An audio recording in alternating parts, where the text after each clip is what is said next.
Welcome to Different Leaf, a show for new and experienced cannabis consumers. I'm Britt Smith. This episode, I'm excited to be handing off to a very special guest host, director and founder of the Parabola Center for Law and Policy, and the former Massachusetts Cannabis Control Commissioner, Shaleen Title. What's up, Shaleen? How are you? Hey, thank you for having me back. It's been a few years, I think. It sure has been a few years. We're so happy to have you. So what are you going to be doing today? Who are you talking to? So super fun. So you guys reached out to me when I was asked in an interview, who would I like to have coffee with? What business person? And I had to think because I spend a lot of time avoiding coffee with business people, frankly. But I said Ben Cohen from Ben & Jerry's because I love the way that he is genuine. He has a sincere commitment to social justice. And above all, he cares about quality in his product. So I said it, didn't think of it. And then lo and behold, I hear from you guys that you are actually going to set up that conversation to take place. So I'm very grateful and excited. This is going to be so fun. So we're getting to sit in on your little coffee chat with Ben Cohen. Mm-hmm.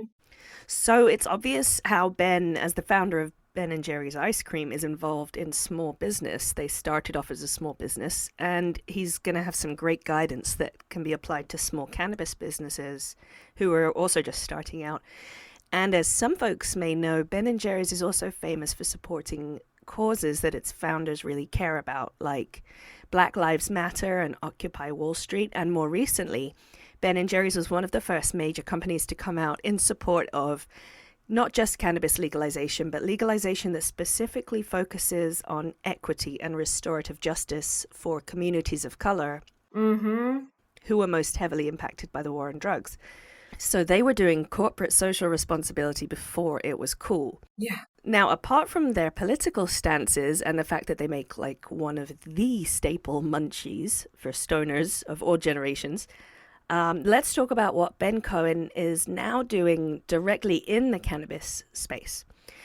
If you have the new spring 2023 issue of Different Leaf, the magazine, you can actually read Shaleen's article about Ben's backstory, which is on page 36, and you can get that at differentleaf.com.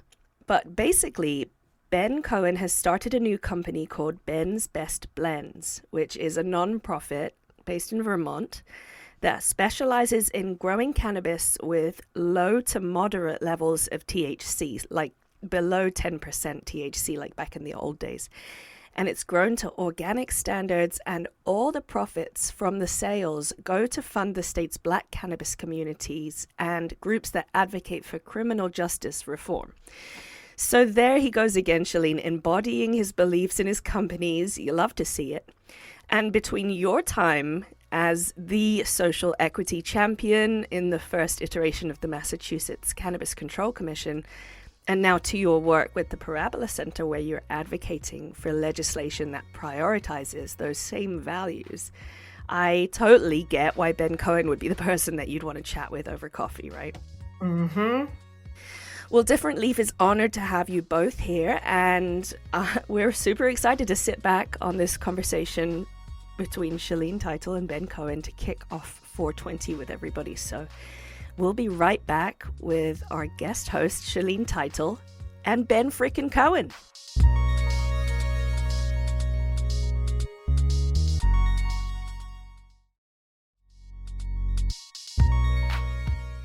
Shaleen, good to see you. Ben, thank you. Let's start with your time as an ice cream icon. How did you and Jerry meet, and how did you decide to start an ice cream business? Well, we met in 7th grade gym class. Jerry and I were running around the track. We were the two slowest, fattest kids in gym class, and we were like half a lap behind everybody else. And, you know, you make pretty good friends with whoever you can find back there at the back of the pack. So that's how we first met. And then, we went through junior high and high school, and I dropped out of a bunch of colleges, and I was trying to be a potter to make my living making pottery, and nobody would buy my pottery. And Jerry was in pre-med, and he got rejected from all the medical schools he applied to. And so we found ourselves living in some derelict apartment in New York City for a little while. And we both said, well, clearly we're failures at everything we're trying to do. Maybe we'll try starting our own business. And, the only thing we really liked doing was eating. So we figured we'd open a restaurant. And then we talked to a friend of ours who knew something about business and said, whatever you do, don't open a restaurant. There's all these problems with all the hours and labor and food spoilage. And he said, if it has to be food, do a real limited menu. So we wanted to live in a rural college town, and we thought we would take a food trend that was starting off in the big cities and take it to a rural college town. And the things that were happening were bagels and homemade ice cream. Originally, we were going to do bagels, but we couldn't afford the bagel making equipment. And so we figured ice cream had to be cheaper, and here we are. I'm laughing because I have friends to this day that I met because I was in the back in gym class. It's a really special networking opportunity. Really? You're the first person who's mentioned that. Well, it's great to meet you too, a fellow half a lap behind person. We're a special group. So I've heard you say that small business administration resources were critical for you in those early days. And of course, that's important for cannabis businesses because they can't access them now, but hopefully we can change that. So can you talk about that? How did you get them and how are they helpful to you? Well, the SBA at the time, and I would imagine now, is still putting out a series of pamphlets on running a business, any kind of small business. And you can just send away, well, at least when we were doing it, I'm sure you could still do it. I mean, we'd get in touch and we'd, check off which particular pamphlets we wanted. And they were all really easy to understand. They were like, between 4 and 15 pages on each particular subject, whether it was accounting or marketing or site location, and they were excellent.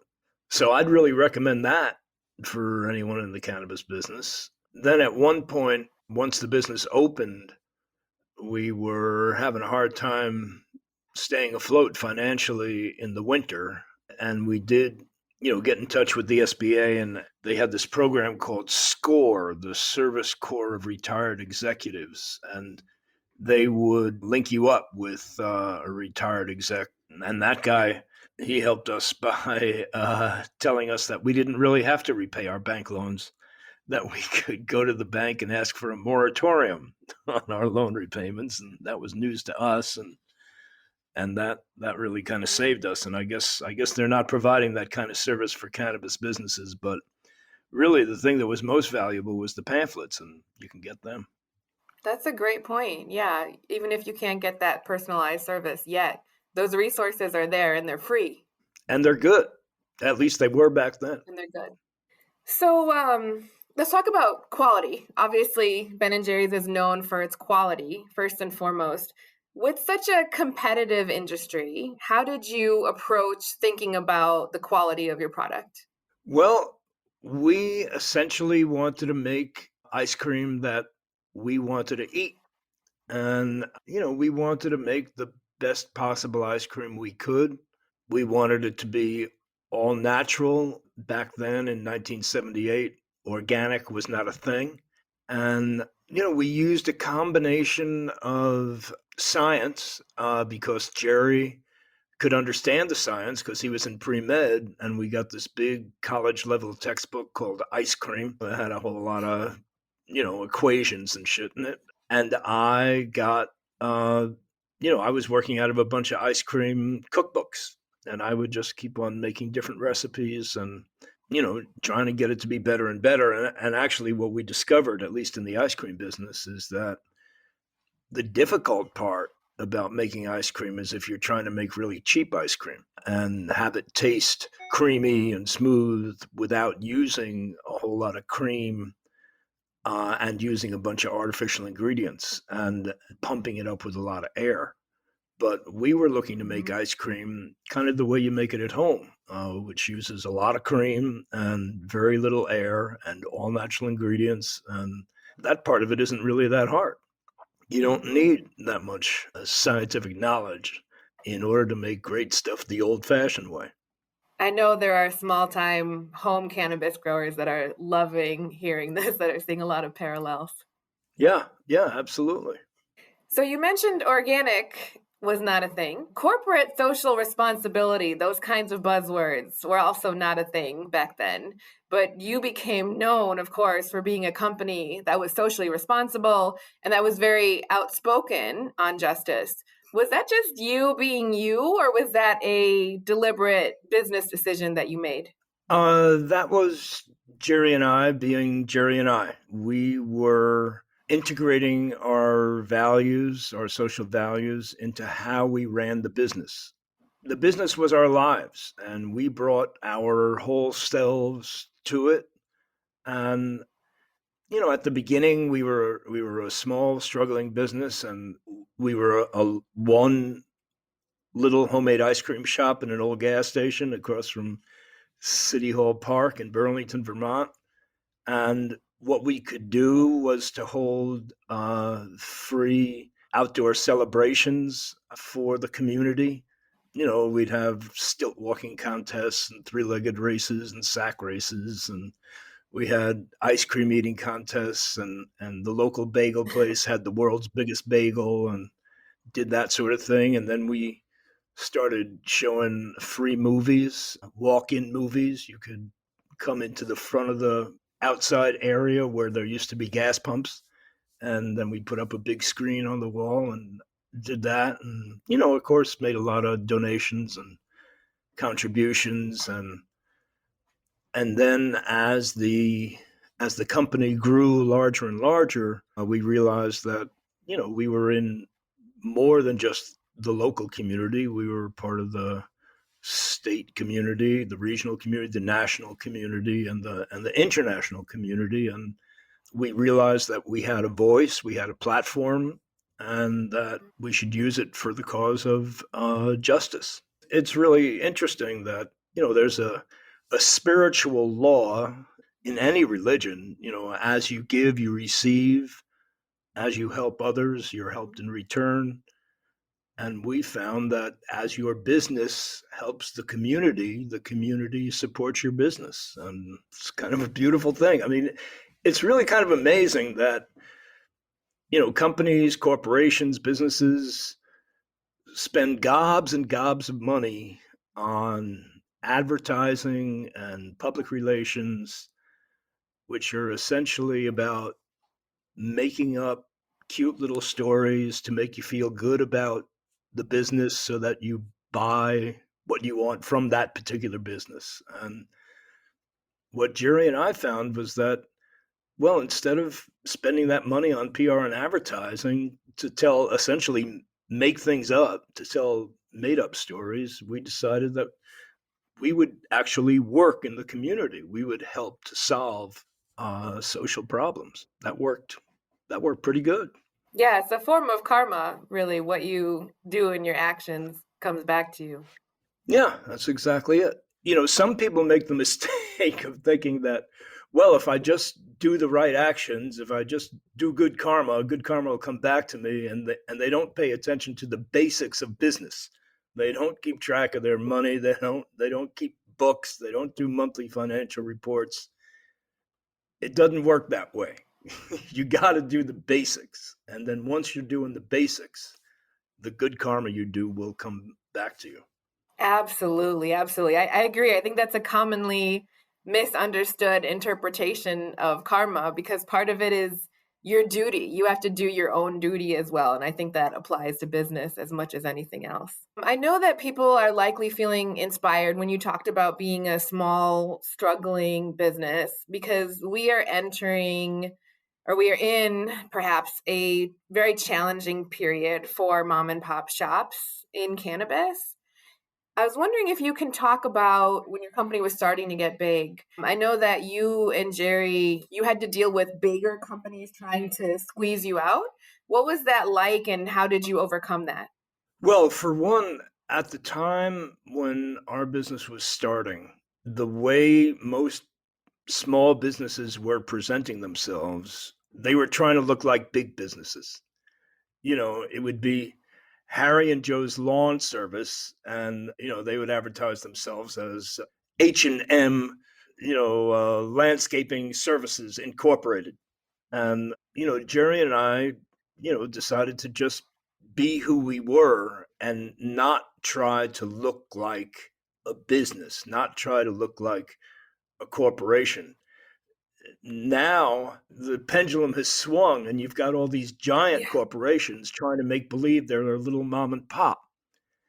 I was just thinking about all the giant cannabis companies I know that do that, that are like small, craft, local, and like, for a fact that they're not those things. I would just emphasize in your communications to your customers and the public who you are. And one thing that big businesses don't do is they don't take stands on quote unquote controversial social issues. Mhm. And our experience is that the more we've done that, the more ice cream we've sold. A lot of these issues that people see as controversial are not really that controversial. Most people would rather be spending more money on education and, childcare subsidies than nuclear weapons. So, you Mhm. know, coming out against nuclear weapons and talking about transferring that money into education at first glance, might seem controversial, but it's not. And, the other thing to realize is that, you don't need 100% of the market to have a successful business. I don't know what percent you need, but you probably only need a few percent. And so you don't have to please everybody. And our experience when we would take social stands that that we believed in, that were motivating to ourselves, that were motivating to our employees, that I think that 30% of our customers were really into it, and they would buy more of our stuff and tell their friends about it. Maybe 30% were not into it, they would buy less of our stuff, and 30% didn't care. And the outcome was that we just kept selling more and more ice cream. You know, building customer loyalty, which is what every business wants.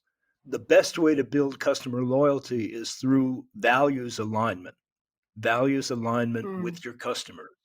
Most people are buying products from corporations despite what the corporation stands for. They're buying the products, Yes. but they hate the corporation. And for a small business has an opportunity to serve the community, to use it's based in the community, to use those relationships so that the community feels aligned with that business and choose to buy from that business, not despite what the business stands for, but because of what the business stands for. Was there ever a time when like Haagen-Dazs or any of the competitors felt threatened by you? Yeah, like I say, we started out as this little homemade ice cream shop. We were only selling ice cream by the scoop. And then in the wintertime, we had a hard time selling ice cream, and we had some restaurants that were asking to buy the ice cream in bulk. So we started delivering it to the restaurants in the back of my station wagon that was falling apart. We had a insulated box that we could fit 16 tubs of ice cream in, and my job was to drive around the state as fast as I could and deliver the ice cream before it melted. And that went well. And then we were selling more ice cream than I could fit in the insulated box, and we bought a old ice cream truck that had mechanical refrigeration, but it kept on breaking down all over Vermont, and we had to tow it back. And the expenses of repairing the truck were essentially putting us out of business. And we came up with this idea that as I was going around delivering the tubs, I was passing all these small mom and pop grocery stores. And if we could pack the ice cream in pint containers, then I could sell it to the small grocers that I was passing on the way. And that really turned the corner for the business. And once we were able to demonstrate sales in Vermont, we were able to then go and sell to independent ice cream distributors in other New England states. These are businesses that have a big freezer and a whole bunch of freezer trucks, and they take the ice cream and sell to the stores. And everything was going well until we went into our first major market, which was Boston. And, these ice cream distributors, they sell ice cream from 20 different manufacturers. And the distributors we were using were selling a bunch of brands. One of them was Haagen-Dazs. And Haagen-Dazs had just gotten bought by Pillsbury.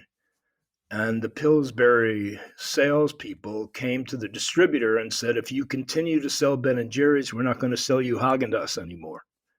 And, at the time, Haagen-Dazs was far and away the best-selling item they had on their trucks. And, we were just a little upstart. And they said, we're really sorry, but we're going to have to drop your product. And, it didn't seem right.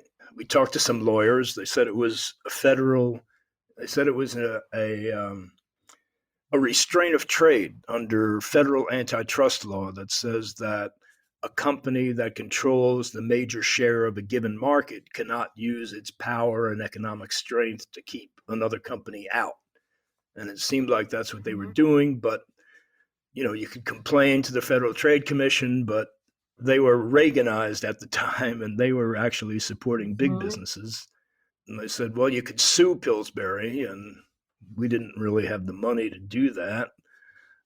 So we launched the What's the Doughboy Afraid of campaign. And that had, we were flying aerial banners over the sports stadiums in Boston that said, What's the Doughboy Afraid of? And we rented signs on the sides of the buses that showed these two pudgy white hands coming out from behind the sign, squeezing this pint of Ben and Jerry's, saying, What's the Doughboy afraid of? Don't let Pillsbury's dollars strangle Ben and Jerry's ice cream. And Jerry was a one-man corporate picket outside the Pillsbury World headquarters in Minneapolis. Didn't really get much coverage. We had a press conference in Boston. One reporter showed up. And then we started understanding that, big businesses are shutting little businesses out of business every day of the year. And, this is not really big news. And we thought, who really cares if Ben & Jerry's goes down the tubes? And we realized it was our customers. So we started putting stickers on the side of our pint containers that said, What's the Doughboy afraid of? With an 800 number, which was a new thing at the time. And then when they called the 800 number, they'd get an answering machine, which was also a new thing at the time, with tape. And they'd get a message saying, Pillsbury's trying to shut us out of business, and would you please leave your name and address for a Doughboy kit? And so we started getting hundreds of calls a week on that line. And we'd send them a Doughboy kit that had a pamphlet telling the story of how Pillsbury was trying to kill the American dream. And it included a What's the Doughboy Afraid of bumper sticker for their car, and a chance to send in $10 and get a T-shirt that said Ben & Jerry's Legal Defense Fund major contributor on the back. And then there was an article in New York Magazine written by Calvin Trillin that told the story. And then there was, a bunch of articles in the Wall Street Journal, Boston Globe, New York Times. And eventually the Pillsbury Doughboy was getting such a black eye that Pillsbury relented and allowed us to continue to sell our ice cream. Oh my God. That is such a legendary story. I can't even handle it. That is incredible. I think it says a lot maybe about how important it is to have a good partner, because I feel like underlying that whole story is you and Jerry must have been having so much fun with that. I mean, I know everything was at stake, but you must have been having fun coming up with all of that stuff. Well, everything was at stake. We were fighting for our survival. It was a struggle. I think Jerry had a good time being the one person picket outside the Pillsbury World headquarters. And fun wasn't the major thing going through our mind. The major thing going through our mind was we might go out of business. We might not be able to ever get a distributor because all the good ones carried Haagen-Dazs. Yeah, yeah. It just reminds me a lot of, I think on a obviously much, much, much smaller scale, some of the battles that we've seen in policy where smaller businesses are going up against the bigger ones that have the lobbyists and the lawyers. And they've won because I think like there's a sense of maybe celebration of their wins and the fact that they're having fun and the fact that they are, they've gone back a long time in this community, and work to pass these laws or to make their small business that, as you said, it's their whole livelihood at stake. They put their whole selves into their business. It's not just like some side venture. And I think there's a difference there in the way that you fight and the way that you put something together like what you just described. Yeah, I think the important thing to understand, and I think an important understanding for us at the time, was that Pillsbury's strength, any corporation's strength, any entity that has a whole lot of money, their strength is in the courts. That they can pay for the lawyers and they can pay for the extensions and they can wait you out and they can make it so that you might be right, but you just can't afford the legal battle. And the place where the little guy is at its strength is in the court of public opinion. And you don't want to play on their turf. You want to play on your turf. And so if they're going to play on your turf, you're this little guy that people can relate to, who has been involved in the community against this big, huge corporation that's just trying to maximize profits. If you play it right, you can win. I mean, when the big guys try to play in the court of public opinion, they end up forming these astroturf front groups that make it seem as if it's a local grassroots group, but it's really the big corporate wolf in sheep's clothing. We've got our fair share of those. I love what you said. In the court of public opinion, don't play on their turf. It has to be your turf. That is such valuable advice. Well, you elicited it from me, Shaleen. You are the elicitor.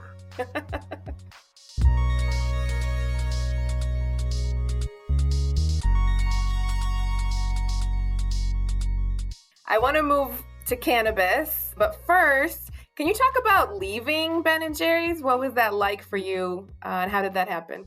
Well, I'm still technically an employee of Ben & Jerry's. I don't have any responsibilities. I don't have any authority. My title is co-founder. It's not such a bad job. But what happened was that in the mid-'80s, as the company was starting to grow, we were at the stage in a business's life when it needs a cash infusion.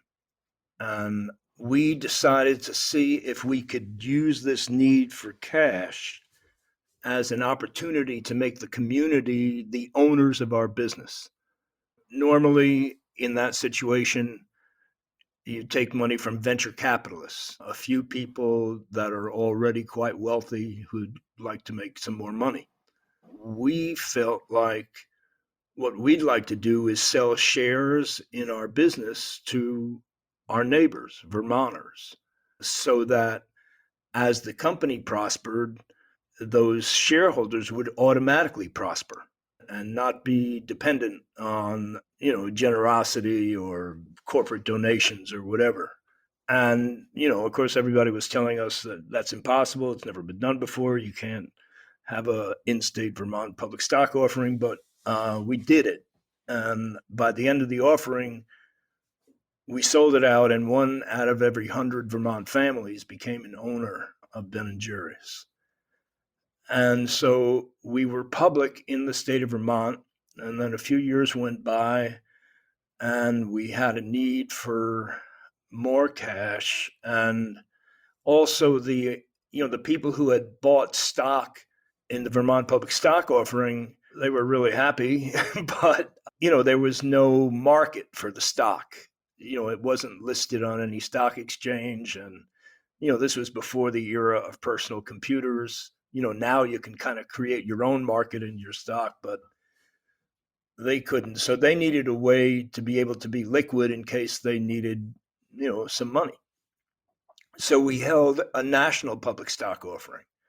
And that's when we formalized the Ben and Jerry's Foundation that got 7.5% of our pre-tax profits, which was, the highest amount of any publicly held company. And it was a beautiful time for Ben and Jerry's. We would have these annual shareholders meetings, which most companies they're trying to hold them at a time and in a place that's very inaccessible and inconvenient because they don't want people to show up. We wanted as many people to show up as we could get, so we held it on the weekend in Waterbury, Vermont, and it was part of a 2-day music festival, a free music festival, which was an amazing event. But the company was public.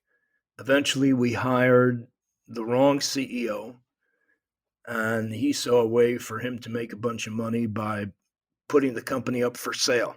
And we never wanted the company to be sold. We fought the sale very aggressively, but we lost that battle. The SEC has a rule that if there's some other company offering a lot more money per share than it's currently trading at on the stock market, that the board of directors is legally required to sell the company. So that's what happened. And, it was a very, very difficult time for me. And, I just, was no longer involved in the company. And, over the years, I still don't, I don't really have a much of a role at the company, but I'm still vaguely associated with it. Well, your name is on it, clearly. It is on it. I'm hearing a recurring theme of what you started with, which is what you put into the business once you do your duty for your customers, for your community, that it's going to come back to you. And I think that's a good long-term example of, even when things don't go the way that you expect and there's hard lessons to learn, that as long as you keep your focus there, it's going to end up in a good place. Yeah, it's worked out pretty well. I was actually surprised that the social mission survived and prospered under the ownership of Unilever. It's true that all the profits are still going to Unilever, but the company has done some pretty powerful stuff and taken some really important stands. The company was very active in Florida, campaigning to get returning citizens, ex-convicts, to be able to vote. The company was very active in Georgia, trying to overcome the voter suppression there. And I mean, we worked with a lot of other organizations, but we were on the winning side. And we're continuing to do a lot of that stuff. Yeah, it's been incredible to watch how you made it from the beginning, that those components were a necessary part of your brand and your company, and there just would not have been any way to let that go. So I want to switch over to cannabis. Can you tell us about your new endeavor, Blnz? What is it, and what made you decide to start it? Well, I was sitting around with a friend of mine at a campfire one night, and we were passing a J around, and we were both saying, the problem with pot today is that it's just too strong. It's too freaking strong. And we were saying, if only they could come out with some low quality, lower potency pot, kind of the way it was when we were in college. You could kind of smoke casually, and you could enjoy the journey. You can take a puff, put it down, take another one. Instead, one or two tokes, and you're gone. And if you say, well, I'm feeling really good, and you want to just have one more toke, then you're over the line. And we talked about, yeah, we could call it mediocre marijuana, shitty pot. There's a bunch of ideas.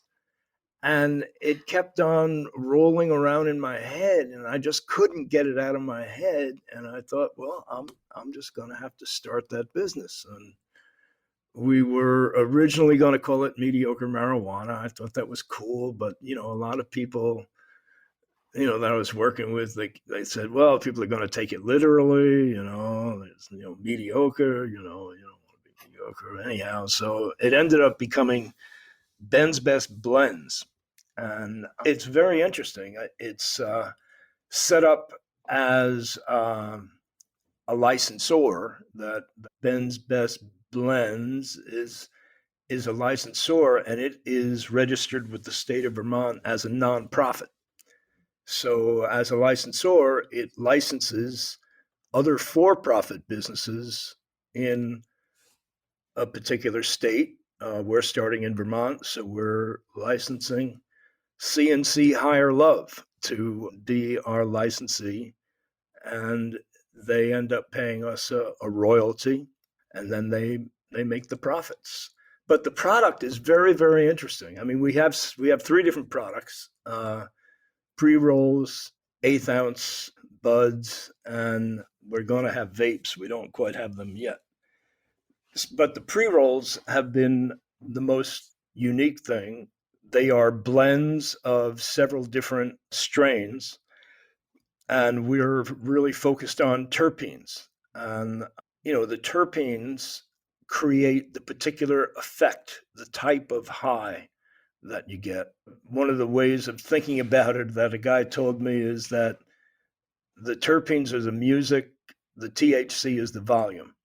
And so we got very involved in terpenes, did a whole lot of research, worked with a bunch of consultants, read a lot of books, and mostly did a whole lot of experimenting.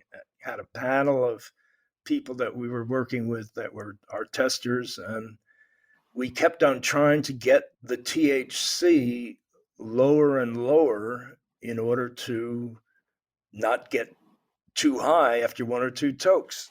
And, we thought, well, currently pod is like 20 to 30% is THC is mostly what you got in the stores. And, we thought, well, we'll try 15. That didn't, no difference. We'll try 12. No difference. We'll try 10. No difference.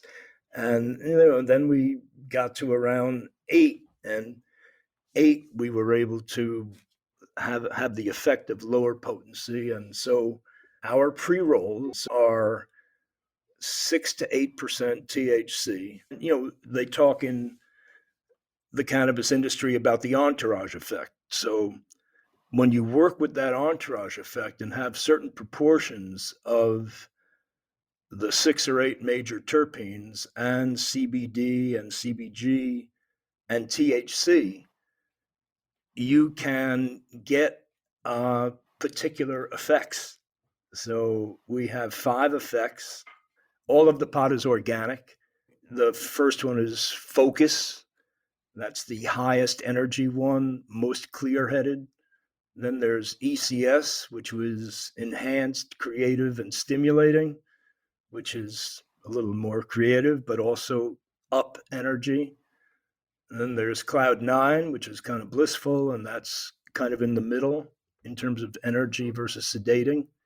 And then there's Kickback, which is relaxing, kind of sedating. And then there's Dream Sweet Dreams for the end of the day. So you could go through your day kind of in order. I know you get asked constantly about your favorite ice cream flavor. Which is your favorite Blnz product? ECS, enhanced, creative, and stimulating. I just really, really enjoy the high. I find that I make mental connections that are new.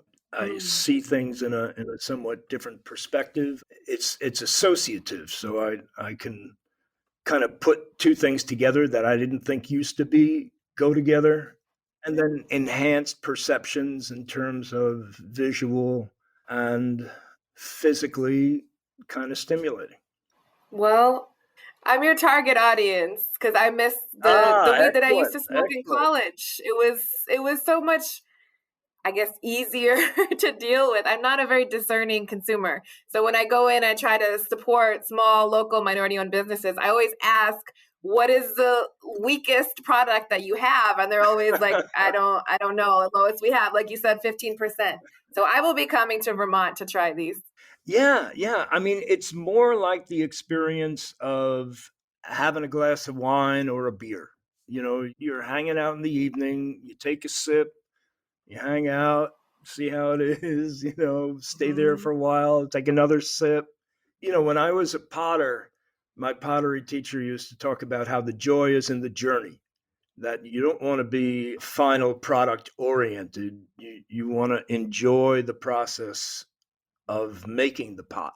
So the idea that the joy is in the journey, that if the dose is low enough, you can go to different levels. You start off at a lower level and then you just hang out there, enjoy that for a while. You want to bump it up, go to the next level, you hang out there for a while. You're actually kind of in more control.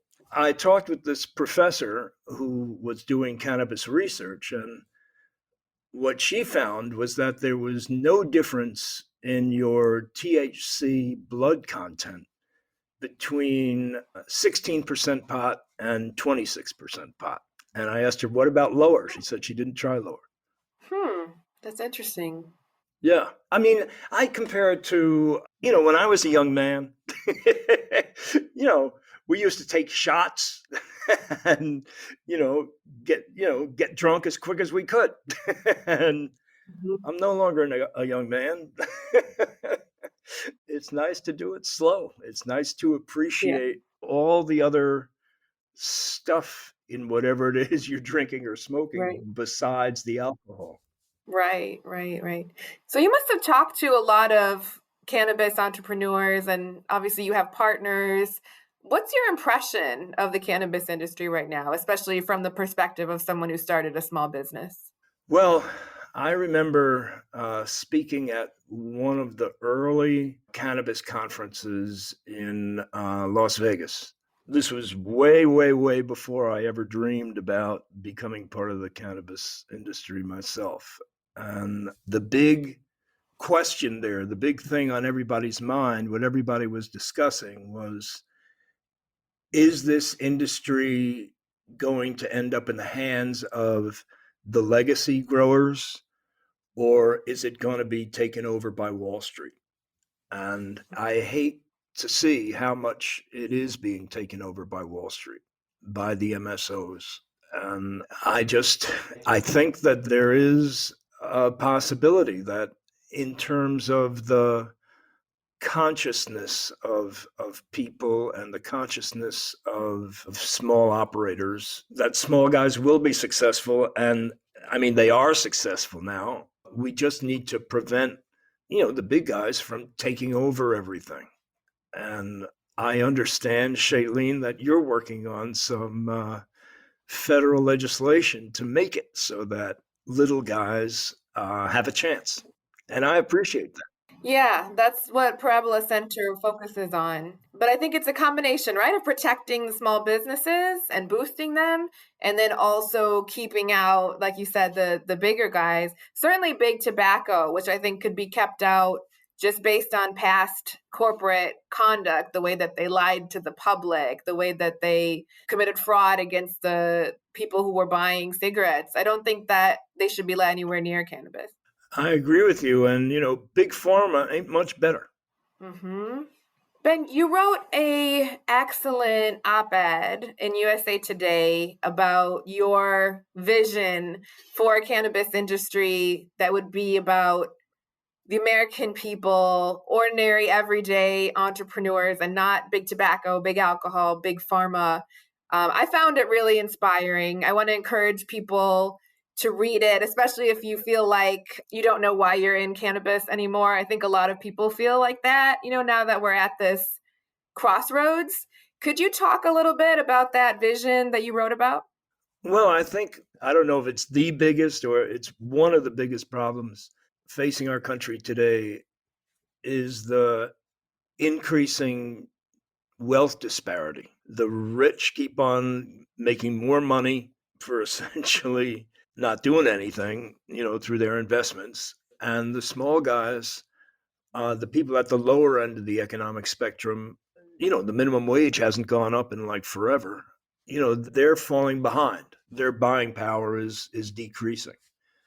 And I think that promoting small business is a really powerful way, is probably the best way of helping people, regular old people, to go up another ladder on the economic go up another step on the economic ladder.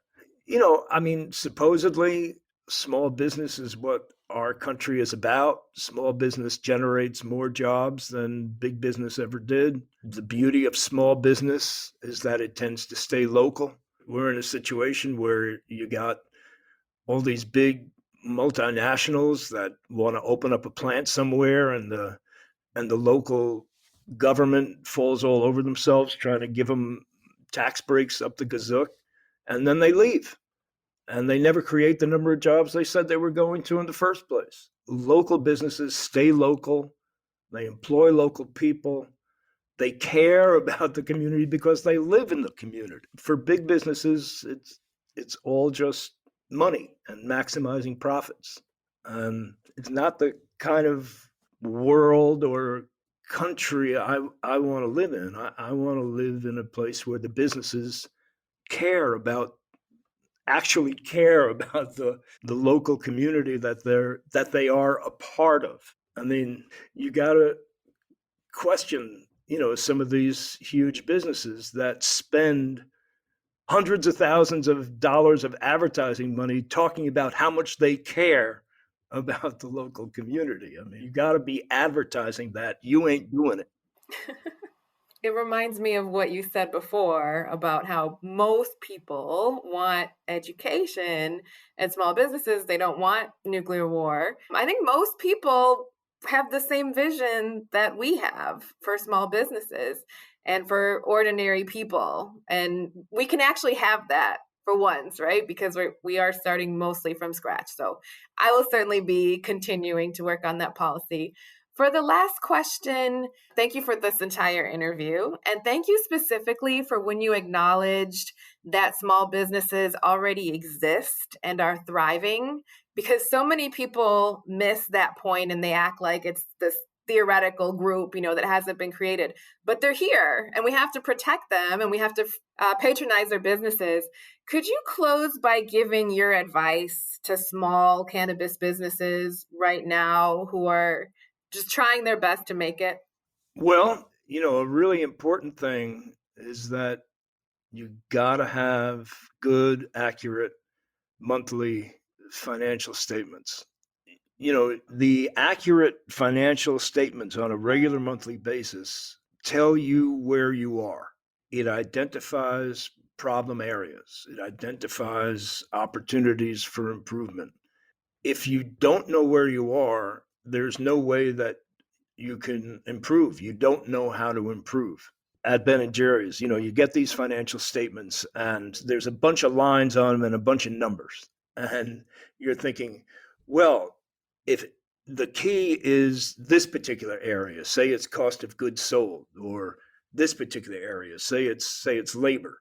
And what we discovered was that it's never one thing, that there's no silver bullet, that if you're trying to increase your bottom line, your net, by 3%, it's not that you're going to find a 3% savings in cost of goods sold. It's going to be 0.5% there, 0.5% in labor, 0.5% in utilities.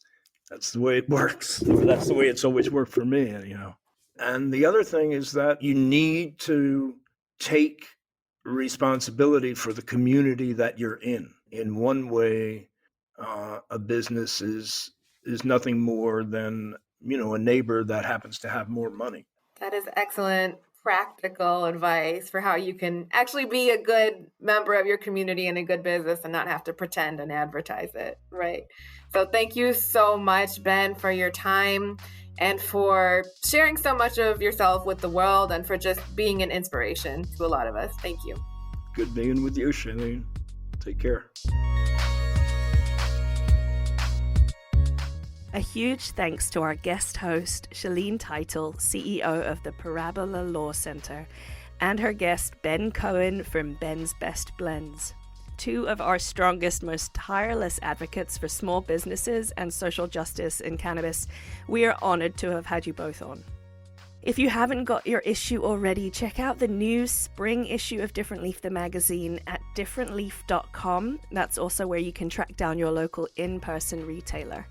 We're in select Barnes & Nobles, CVS pharmacies, dispensaries, and many more stores across the US and Canada. And in that spring issue, if you flip to page 36, you can read more on Ben and Shaleen's conversation, and you can enjoy a rare early day photo of Ben and Jerry from back in the 70s.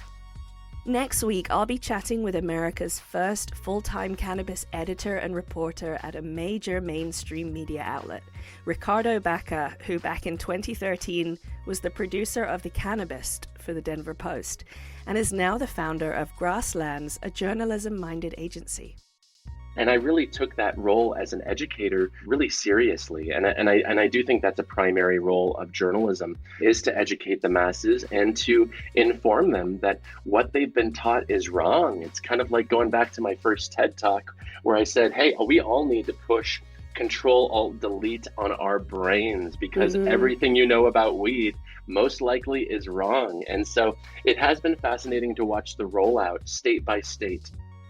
Make sure you're subscribed to the podcast wherever you're listening right now, and follow us on social media at Different Leaf, and I'm on social media at Brit the British.